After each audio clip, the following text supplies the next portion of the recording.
to the NXT Podcast, your home for weekly NXT reviews and insight. The beautiful part of NXT is that when one dream ends, another dream begins. Find all of your NXT news, recaps, and analysis right here.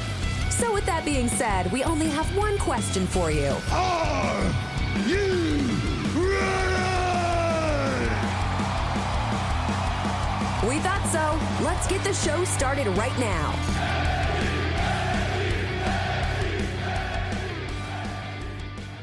Oh, ladies and gentlemen, welcome back to the NXT Podcast. My name, as always, is Zachary Smith, here to host once again for another edition of NXT. As I say every week, you can always find me on Twitter. I am at ZachNXT, that's ZACHNXT. Now, we have a pretty interesting NXT to talk about in the wake of TakeOver 30. And as this is the first time I'll be talking to you since it happened, a lot of interesting things happened at TakeOver 30. So we had our main event of Keith Lee versus Karrion Kross. Now, a lot of people felt underwhelmed by that match, and like they maybe didn't have the chemistry, or maybe just didn't have the match that maybe you would have expected from these two. It was kind of a lot of build-up for what ended up being a disappointing match, unfortunately. And then we found out that likely a big contributing factor to that was the fact that just about halfway through the match, on just a tackle, that Karrion Kross came down wrong on the mat and injured his shoulder. And we got reports that it was a separated shoulder and that he was going to have it looked at and get, I believe, an MRI. And we were kind of going to go from there. So we're going to find out more about that actually very early in this episode here on NXT. I have been critical of the Karrion Kross character here in NXT. I've said a lot that he doesn't feel like a monster. He feels like a guy who is trying to portray himself as a monster who isn't, and I never have connected with the cryptic messaging or the TikTok or anything like that. But on the surface level, Karrion Kross is a person who came to NXT with Scarlett and found success very early, be that his look or his gimmick or his intensity or everything, probably. And he, he overcame and very quickly won the NXT title. That doesn't generally happen like that. It doesn't usually come that quickly. But Karrion Kross got to the top of the mountain, and he did it in what seems like record time, and that is something to be looked at in a positive light. That is something to be championed. And it sincerely sucks that in his championship match, he gets injured, he guts it out, and he finishes the match, which is always something that WWE loves. And he won the NXT Championship. And much like Finn Balor, with just about the same injury, when Finn Balor won the Universal title at SummerSlam against Seth Rollins, and then the next night on Raw had to relinquish the title. And this reminded me a lot of that, from the timing, from the arm sling, from everything. And again, just because you may or may not connect with a character, I certainly do connect with the man and the fact that he reached what had to have been a dream or a goal of his, and in the midst of doing that, got injured and had to have that taken away from him. So we have a situation now where we don't have an NXT champion. And that gets addressed in this show as well, and they're trying to make the best of a bad situation, and all we can do is wish Karrion Kross a very speedy recovery and hope that he comes back even better than he already was. Because at the heart of it, Karrion Kross is a person, and I would never think or say or intimate in any way that him being injured is a good thing or a positive or anything like that. It's a man who won the NXT title and had that taken away from him just as quickly as it happened. And in the vein of championships, we finally have a North American champion in Damian Priest. He won that ladder match. Again, a lot of people were nervous that the Velveteen Dream was going to win. It was already weird, that match, just because he was in it, and it was a bit awkward to watch. But if he had won, that would have just made it even so much worse. So that's certainly good. Damian Priest has been around at NXT for a while now, and he's gotten opportunities and hasn't been able to capitalize on them. And now he finally has. He's made good on his word, and he now is your North American champion. Now, I don't know where we're going to go from here with Damian Priest. Obviously, he is a face now, and maybe one of the people that don't win that NXT title next week will be starting a program with Damian Priest. We'll have to see, but I'm excited to see where we go. I personally thought it might be Bronson Reed that was going to win up until the week before, when he was the last man standing and holding the NXT North American title, which in WWE parlance generally means you're not going to win the title. They don't let you hold the title at the end and win the title. That's not really how that works. Io Shirai successfully defended her title against Dakota Kai. I mean, we all knew that it was going to be Io Shirai winning. That wasn't going to be in doubt in any way, shape, or form. Nor should it have been, really. But it is good to see Io Shirai working with people and getting people over without losing. This is something that they were trying to do, kind of, with Charlotte Flair when she was NXT Women's Champion, and in a perfect world, that's what they would have done with her title reign, but it simply isn't. It was Charlotte Flair is here, and all the other women are lower than that. And with Io Shirai, she feels like a bad-to-the-bone champion. She feels important, but she feels like she's making the entire women's division more important and making everybody step up their game. And that is perfect, and that's what you need in a champion.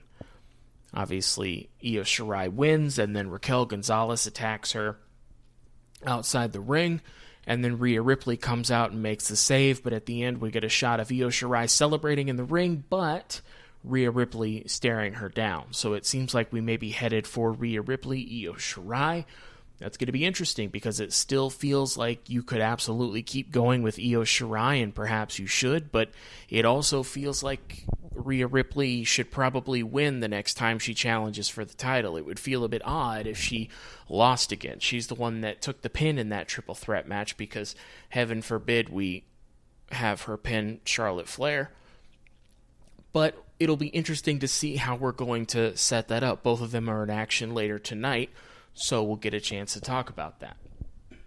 Maybe the thing that everybody was talking about the most was the surprising debut of Adam Cole versus our debuting Pat McAfee. Now, I've said before I was not a fan of the way that they set this match up, but what I am is a huge fan of Pat McAfee. And I know that he loves wrestling. He's always been a great ambassador to wrestling and bringing it more into the mainstream. He's a great commentator, and as it turns out, he's a pretty dang good wrestler as well.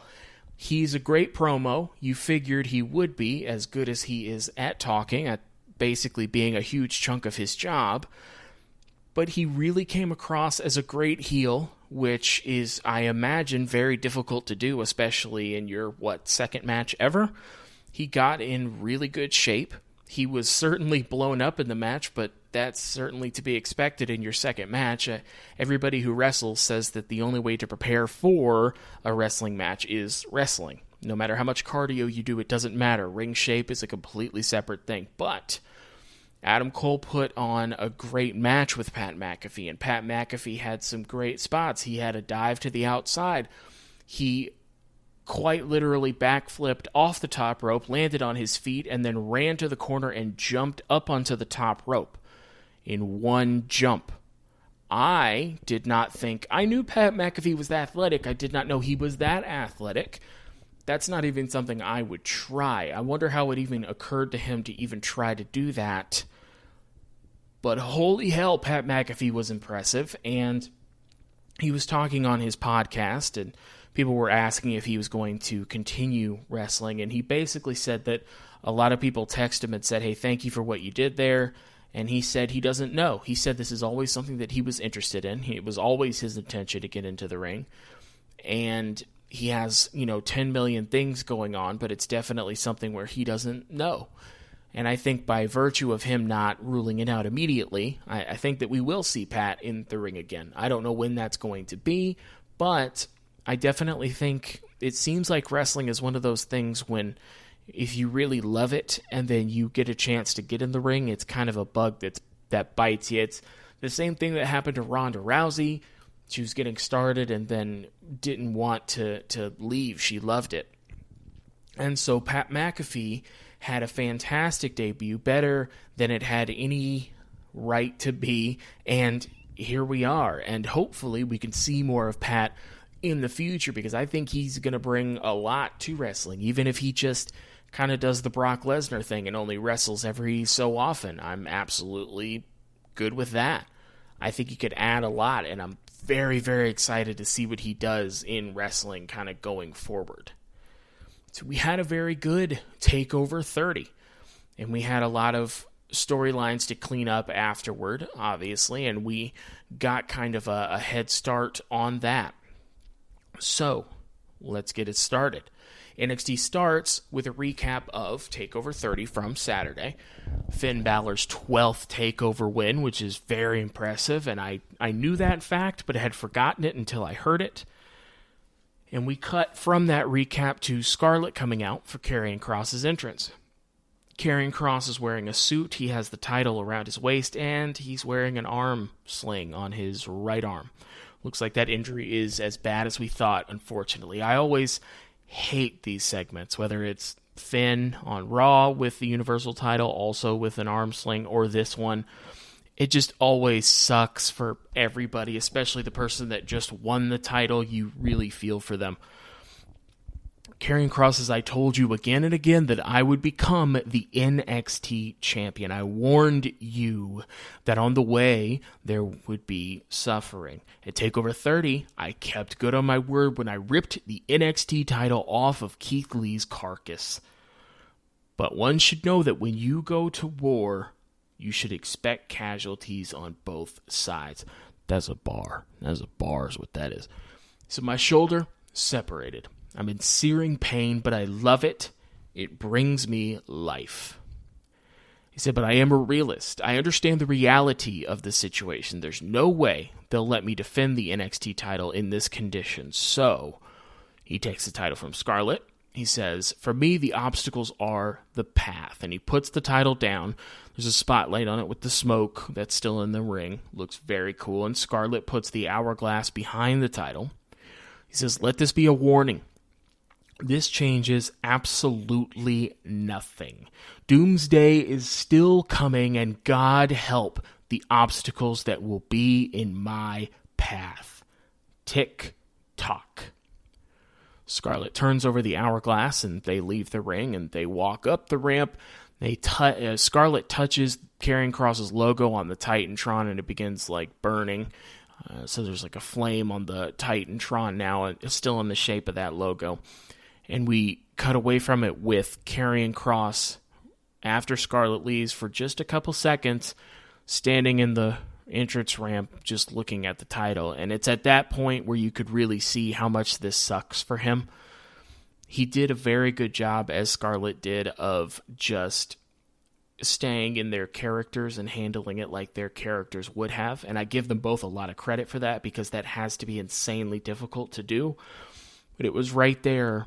And I think this is actually a good thing. It kind of humanizes him a bit without taking away anything. It really took down the walls and the layers, and it was, for just a second, it was just a guy who was the NXT champion and had to give it up. And man, this sucks. And you could see it on his face for just a moment before he walks off. And I feel for him more than I have for anything that he's done so far, just in that one moment. We hear Beth Phoenix and Vic Joseph discussing. We cut to a camera shot, and Wade Barrett is back. Wade Barrett is here. And boy, oh boy, is it exciting. Wade Barrett says, as someone who has had to relinquish a title for the exact same injury, my heart goes out to Kross. Love the insight there. I had forgotten that Wade Barrett had that same injury. I think it helps when the announcers, or at least one of them, in this case two with Beth Phoenix and Wade Barrett, having been former wrestlers, because you're going to run into a lot of situations where they have more insight than, say, a Vic Joseph, who maybe hasn't experienced that. It really kind of immediately kind of qualified Wade Barrett for me and put credentials on him, just because he had a view that he could share with us, because he's gone through the same thing. Unfortunately, he didn't get a chance to kind of elaborate on that, but that was good insight, and Wade Barrett is great throughout this whole thing. We cut right to Breezango making their entrance for their tag title match against Imperium. Breezango won the opportunity at TakeOver to challenge Imperium for their tag titles this week. It occurs to me at this point that Breezango have won 0 titles, I believe as a team or individually. That is weirdly simultaneously surprising and not at all surprising at the same time. It's weird because they're both insanely talented, so you would think they would, but based on the characters they had and the lack of seriousness with which those characters were regarded, would lead you to believe that that would exactly be the case. So it's a weird kind of two thoughts going on at the same time. Imperium is out next. It feels like they haven't done a lot as tag team champions, but they haven't had much of a chance to.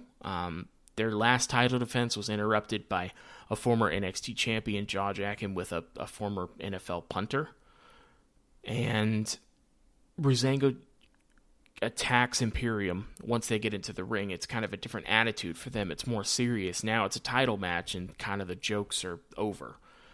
We have a pretty good match, and then one of the members of Imperium come off the top, and Tyler Breeze hits him with a super kick, then hits the other with a super kick. They're both laying on the ground. He tags in Fandango, and Fandango does the top rope leg drop that, man, it feels like he needs to stop doing right now, because Hulk Hogan's back is messed up from doing a leg drop, just standing and jumping, much less from the top rope. Please stop doing that. I don't want your back to be mashed potatoes when you're done. It was an okay match. It felt like they didn't have enough time to really get going. It kind of felt like they had to rush toward that ending. So it's kind of surprising that Breezango won, but there aren't a ton of tag teams that are viable in NXT at the moment. There was that Malcolm Bivens team that we just haven't seen hair or hide of, if I may show my, Southern colloquialisms for a second. And there just aren't a lot of tag teams. Basically, the tag teams you saw at TakeOver were the tag teams that they are using at the moment. It's weird. NXT usually has pretty strong tag teams, but for some reason at the moment it's kind of thinned out. But I love that Breezango have finally won the tag titles. It is well earned. I generally like to stay away from the term, somebody deserves something, just because that's not how wrestling works. But I think that Breezango have definitely earned this situation, and they've earned this opportunity, and they've earned being tag team champions, and I'm excited that they won, and I'm excited to see what they're going to do with the titles, because they have much more personality than Imperium. That's just, the gimmicks are different, and Breezango's more freeing in terms of comedic stuff and getting to show more personality. So we get to see kind of how this unfolds, and I don't know about you, but I'm pretty excited. Coming out of commercial, we have Jake Atlas in the ring, and then Tommaso Ciampa's music hits. He's finally back. Great job of having him stay off of TV for a bit to kind of sell the match that he had with Karrion Kross. He basically disappeared after that. We didn't hear anything about him, and then he's only back now. I like it when they do that. Somebody takes a bad beating, they should be off for a bit. Ciampa's wearing like an iron mask with a leather hooded jacket. He looks very menacing, and he looks very cool, and he looks like he's going to fight you real hard. Wade Barrett, at this point that I wrote, Wade Barrett is awesome as an announcer, and I would like him to stay, please. Ciampa is in great shape as always. He looks very intense. He's basically beating up Jake Atlas until he hits that apron DDT, and Ciampa wins.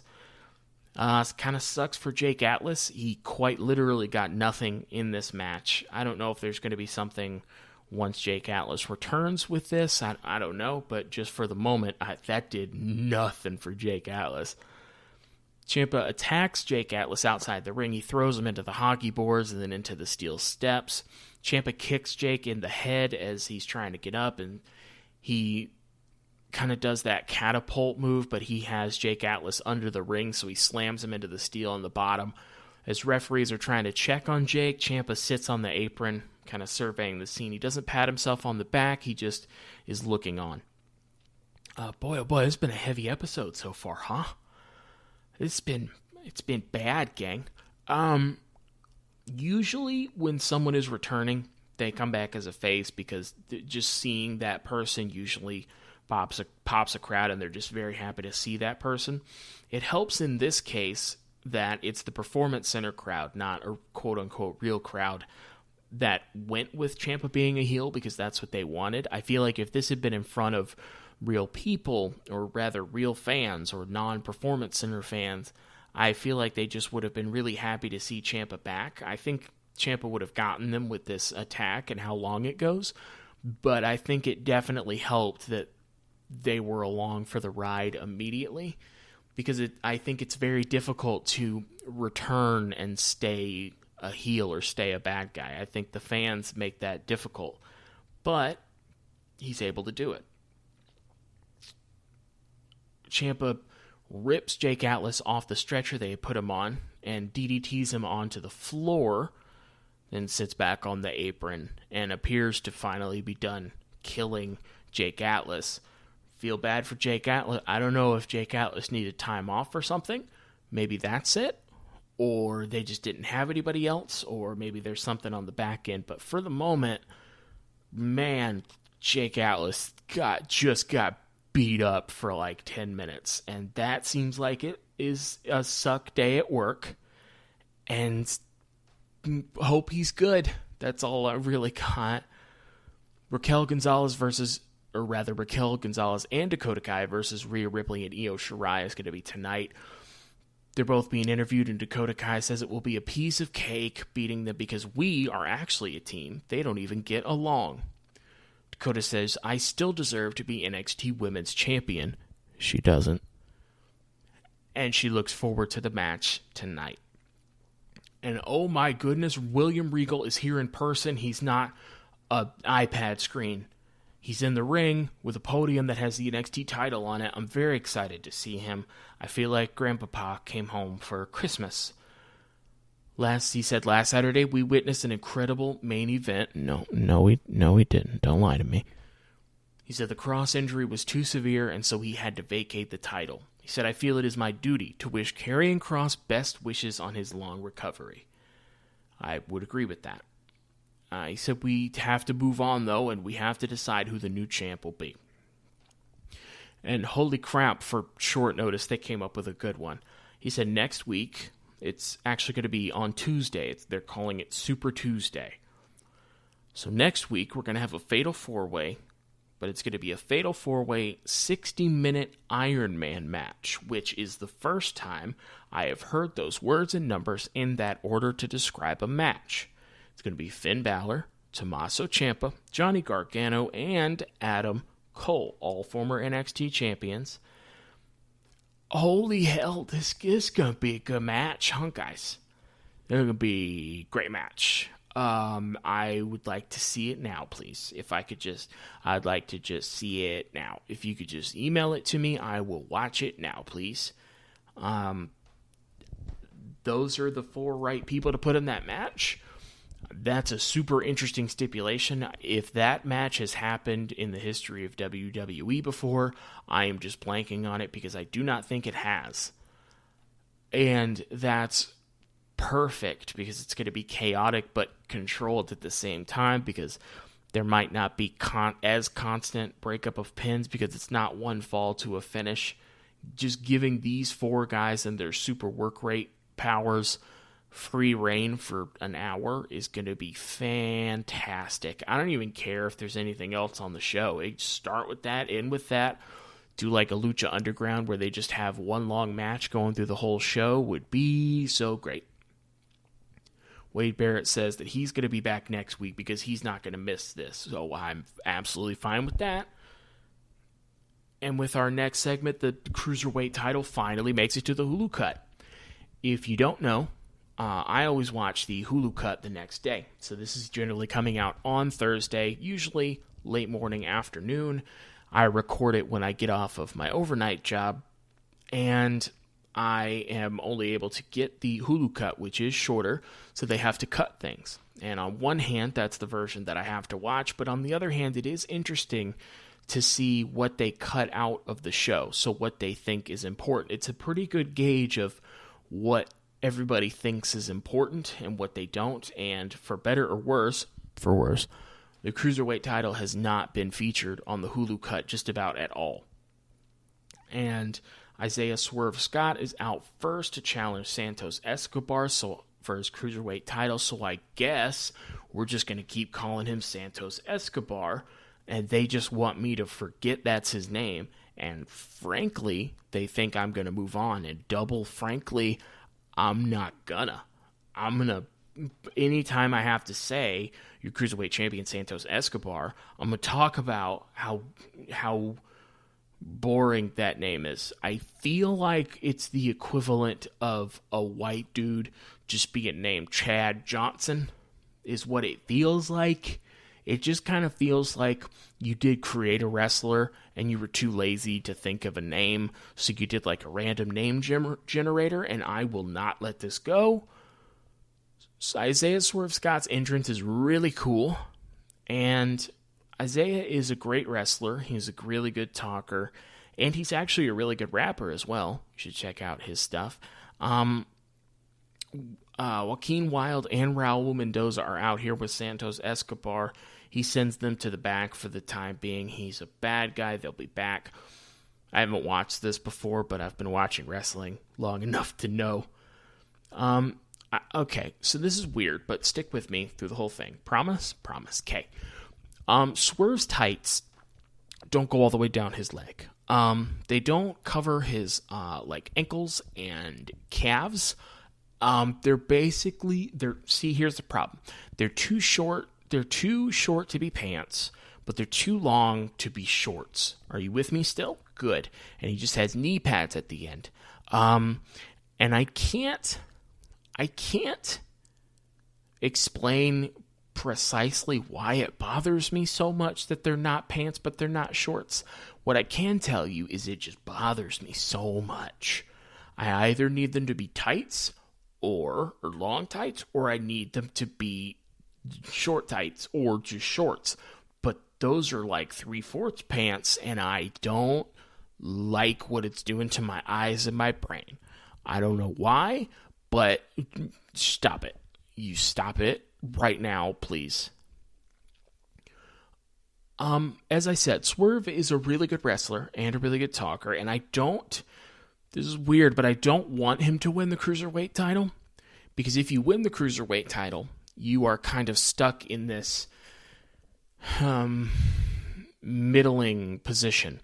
You'll be featured on 205 Live, but a lot of people don't watch it, and you will be featured on NXT, but not as regularly as, say, the North American champion or the NXT champion. And I feel like Santos Escobar has done a really good job as Cruiserweight champion, but he hasn't made the Hulu cut, and his stories aren't generally the most important thing going on. It's just kind of something that feels surface level in terms of feuds. And I don't want Swerve to win the title, because I want Swerve to just be North American champion, please. that's not going to happen because Damian Priest just won it, but I'd like him to be, please, if you could email me the 60-minute Iron Man Fatal 4-Way, and if you could just make Swerve the North American champion, please, that'd be great. That was one of the reasons I didn't like them limping to the finish of the qualifiers for that North American ladder match, because I would have loved to seen Swerve in that match. I don't know that he would have won it, but I think he would have added a lot to it. I think there's a lot more that Swerve can be doing, and through no fault of his own, he's not in that position, and I would really like to see him be, because I think he will knock it out of the park. So they're having an alright match, and then the lackeys come back out and distract Swerve until Breezango run out. That's nice of them to clear out the lackeys, and they both go to the back. And this is an interesting finish. Escobar's puts his hand on the ropes to stop a 3 count, and then he rolls to the outside, and from under the ring he gets a mask, or I think it was under the ring, and he puts on this like yellow luchador mask and adjusts it, and he headbutts Swerve as Swerve is going to reach for him and gets the 3 count. So that was a loaded mask. It was a weird finish and a shorter match than you'd want, but Escobar retains, and again, please have Swerve challenge for the North American title, please, and thank you. Up next is Drake Maverick versus Kyle O'Reilly. Now, when they first popped up this graphic, I thought it was weird, because generally, when a member of the Undisputed Era has to represent the Undisputed Era in a match, it's Roderick Strong. And you'll see why it's Kyle O'Reilly in just a sec. So Kyle O'Reilly's out first with Roderick Strong and Bobby Fish. It occurs to me that I don't think that we've seen O'Reilly in a singles match before. I mean, I could be wrong, but I think he's just been in tag matches or supporting Undisputed Era.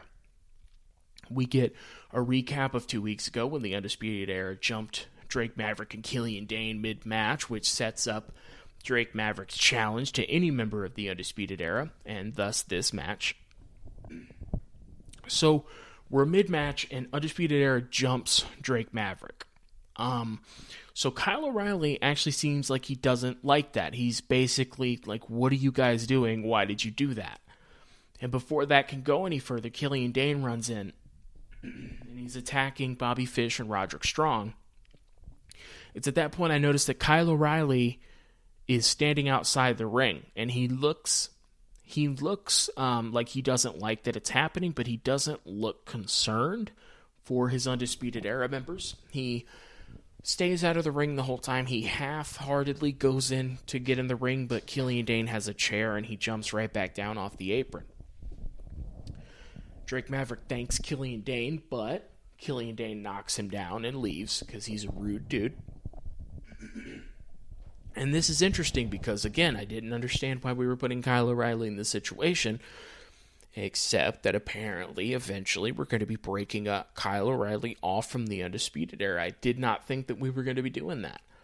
But that's clearly what we were planting seeds of. He was already didn't like that they interfered in the match. He didn't help them when they were getting beaten up.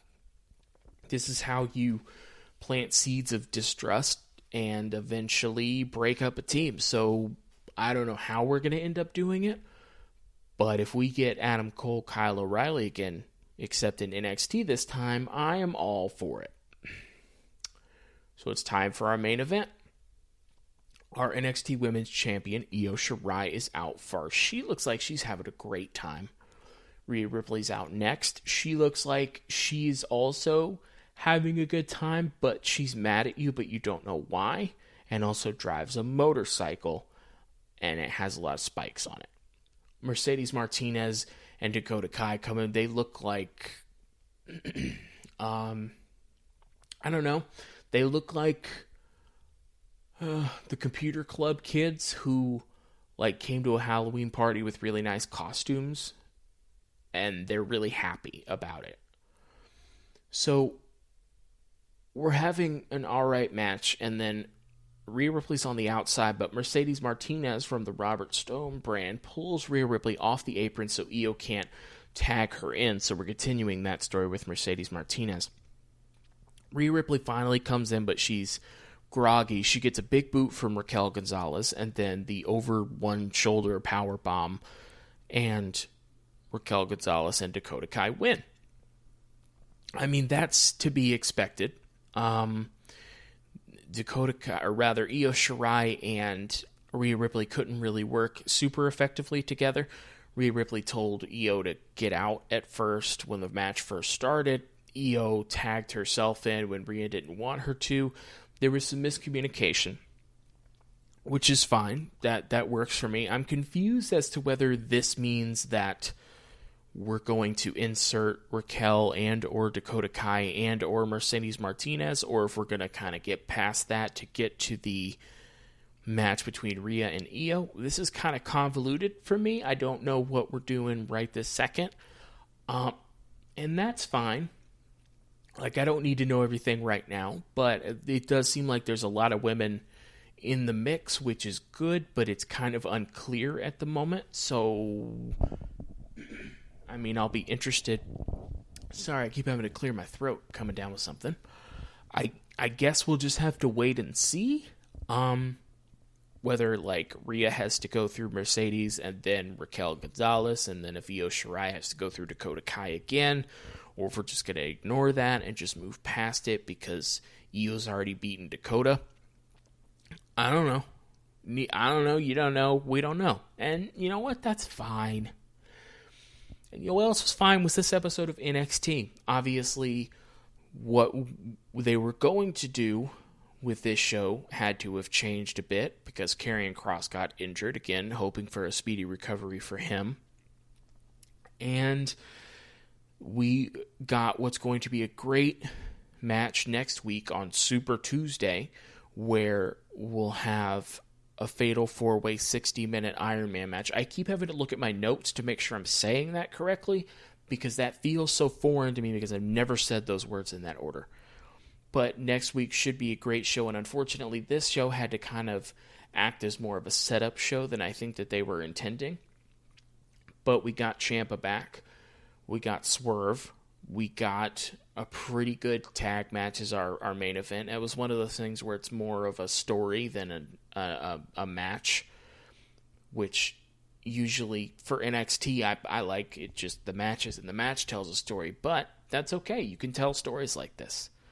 So I'll be interested to see what we're going to be doing next, but you can hear me next week reviewing what will assuredly be Super Tuesday. I'm confused as to whether that's going to be longer because it has the word super in it, or if it's just going to be that one match, which would be fine with me. But you'll hear me talk about it no matter what next week. In the meantime, you can again catch me on Twitter. I'm ZachNXT. That's at ZACHNXT on Twitter. We're always talking about wrestling and fun stuff over there. If you want to hear anything you'd like to hear added, take it away, any topics you'd like covered at the beginning of the show, a lot of those make it into the show.